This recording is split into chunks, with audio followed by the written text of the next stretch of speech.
the creative director for Dead Space 3. And I'm the senior audio artist on Dead Space 3. We're going to take a look at our current single-player demo. Isaac! Carver, goddammit, give me a hand here! As the demo begins, Isaac Clarke finds himself on a ship called the Eudora, which happens to belong to this guy here who he's handing a welding torch to. The ship has just been nearly obliterated by an attack, and now they're trying to make their way off the ship. Carver, where can I find an EVA suit? Down that way!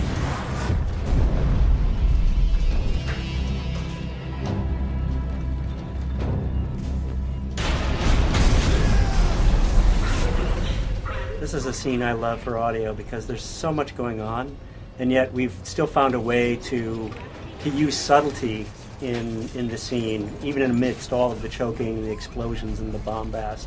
There are like shards of glass floating around like a cloud in the environment that signal to the player that, you know, you have to go this way, and yet it's very dangerous to go this way.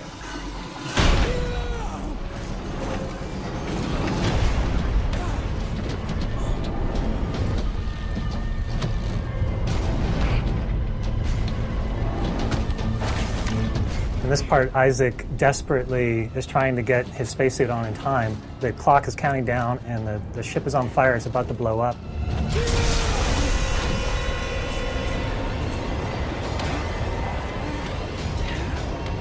He gets the cabinet open and his helmet goes flying out into outer space. So he knows he only has a minute or something before he's going to suffocate, and he launches himself into space after that helmet, which is his lifeline. And he gets it just in the nick of time as he finds himself in the middle of the Eudora as it's flying to pieces. Guys, okay, I see. Listen, find something to hang on to.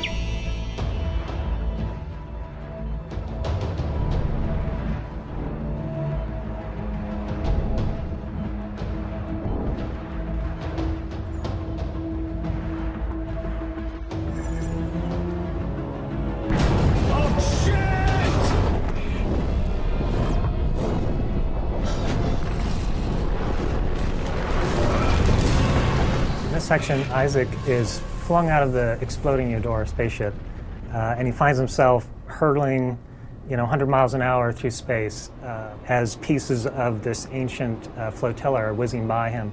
And what this did is it gave us a really excellent opportunity for introducing the next setting for Isaac in the game, which is this derelict flotilla lost a long time ago in outer space. You've got Isaac, this little insignificant guy, flying through massive pieces of ship that are just tumbling left and right.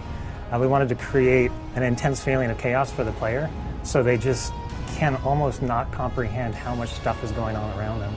And they're freaking out about which way they have to go, left or right, and as they're going, they're just seeing pieces of ancient history tumbling by. And very much so is kind of like the evolution of the Halo jump that we did in Dead Space 2 as well. I mean, sonically and gameplay-wise, there's so much going on.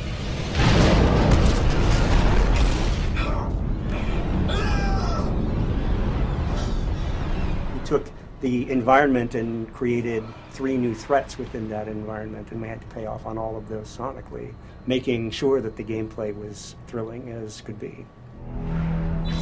In a scene like this, on one of the prior games, we would have made it much more aleatoric and just about kind of tone clusters and chord swells that are really difficult to relate to.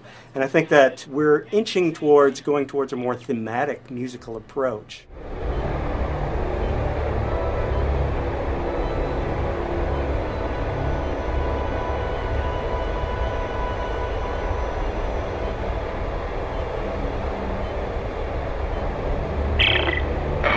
Looks like the power's out everywhere. There's no way to activate the cargo doors.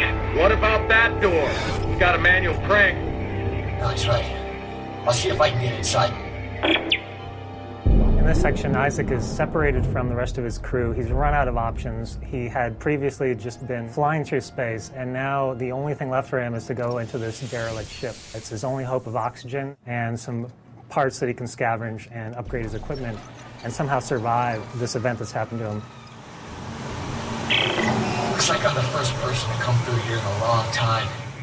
There's residual air. Tastes like dirt.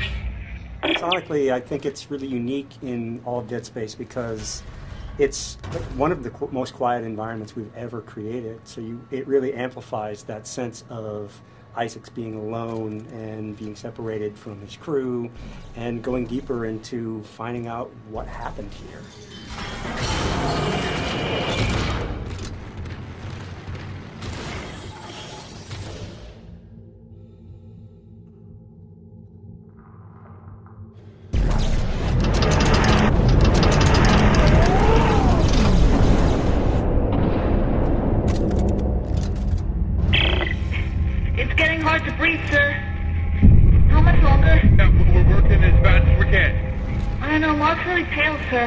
I can't stop the bleeding. Hey, Isaac, okay, meet me at the door. I can let you in from this side.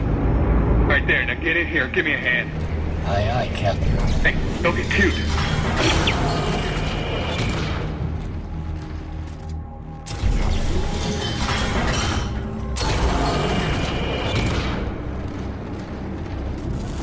Isaac, Ellie's SOS is coming from deeper inside this ship, but I can't leave Rosen and Locke.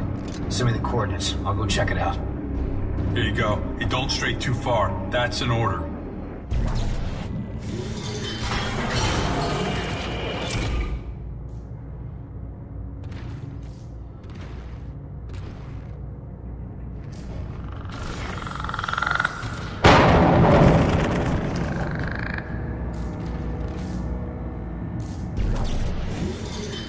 This is my favorite moment right here.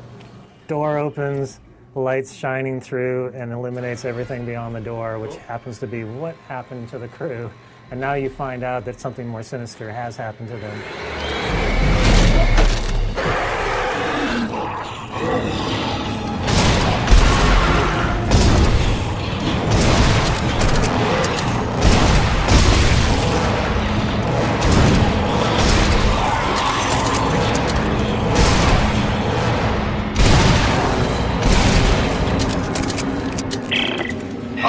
Holy shit! What? What is it? What's going on? I just got jumped by what's left of the crew. What? No one could have survived out here for that long. They didn't survive. They got turned into those things. What? Okay, what do we do? You keep your weapon ready, and you stay the hell away from the ventilation ducts. If they get close, shoot for the limbs. You got that? I said you got that! Yeah, okay. One thing that I think is really interesting about the necromorphs this time out is that they've been made out of these 200-year-old mummified corpses. So as you're going through the ship, you find these kind of crusty, crackling, strange aberrations that have been turned into necromorphs from a long, long time ago. It's just a really interesting way to see what the necromorph infection would do to a mummy.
This part is where we're bringing back in one of the favorite enemies from the Dead Space franchise, the Lurker. But in Dead Space 3, it was important to reimagine them into something different. So what we did is we made it based off of a dog rather than a child, what the original one was. And the reasoning behind that is that this government whose flotilla that you're exploring, they just so happen to have needed dogs as part of the effort to find things on the planet that they were looking for. Similar to what you would do with earthquake victims, where you'd have dogs that would go out and search for things because they get a scent. These dogs just happen to have been turned into necromorphs, and now we get to see what happens when an animal gets turned into something necromorphic rather than a human.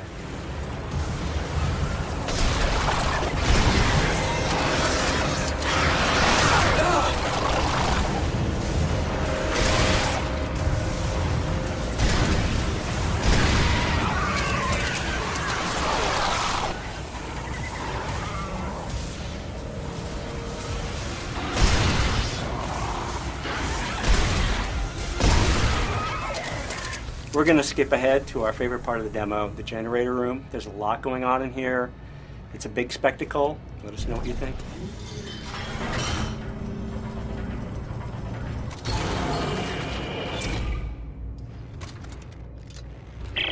Norton, you there?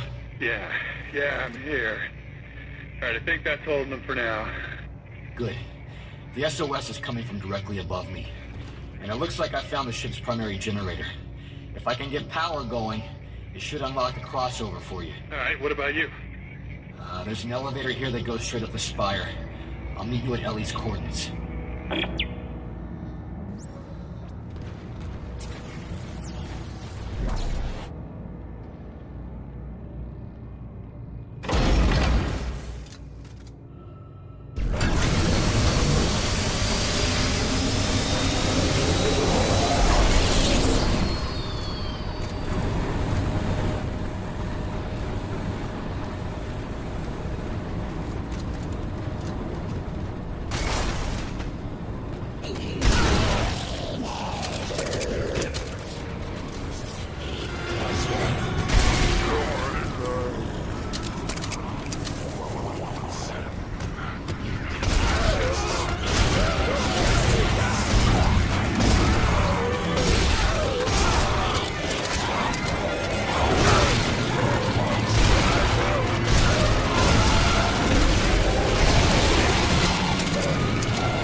advising Carver will rendezvous at the Spire. Got it.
So thanks for watching. We made this for our fans, for you guys, and you can find more of this at deadspace.com. Let us know what you think. We're on Facebook and on Twitter.